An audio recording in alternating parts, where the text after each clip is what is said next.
chú là lúc luôn á. Dạo đi rồi.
Hai này. Cái này hay chút. Ra hết thì có. Hết có luộc đây nè.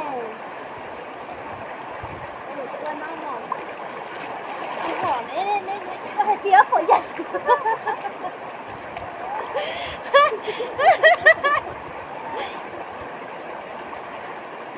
Là chúng nó thích được quá.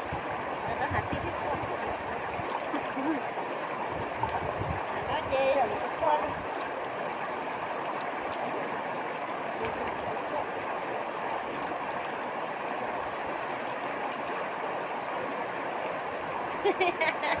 Yo coglione, non ci vuole in fuori. Tieni tese.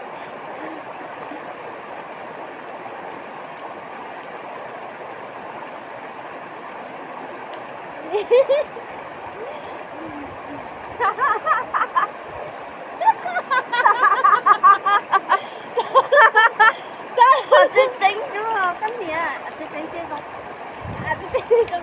Chỉ là thương khí không?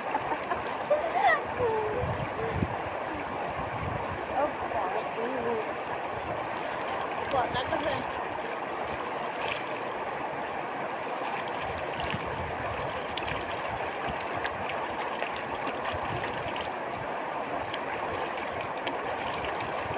Xe khá rồi, có mẹ khá sợ rồi. Có dục không nó có dục thôi. Chắc có cho nó dùng đại nhiên à? Dùng bé biết gì không? Đây dùng đại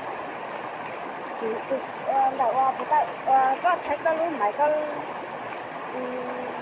hấp để là sáng tạo được rồi.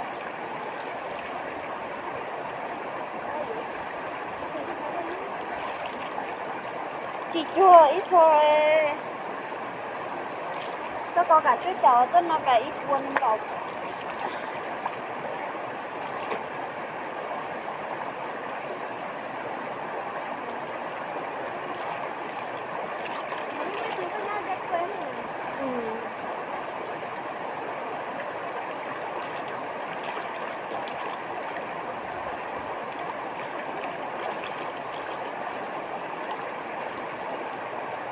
Mà họ có một sẽ làm một cái mua thôi, mua rồi đi ra không phải đi.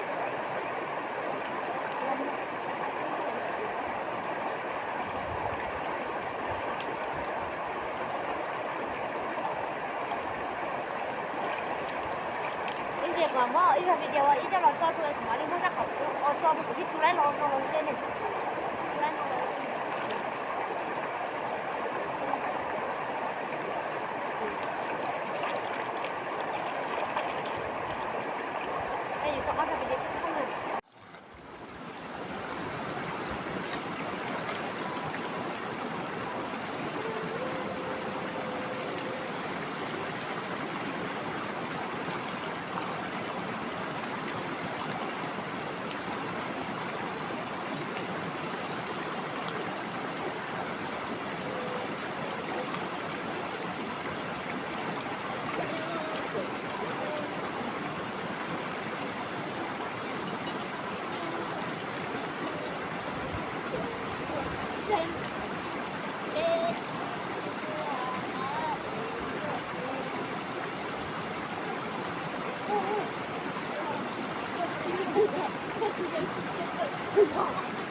À, thì cổ là con dê.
Có cái cục lâu kia.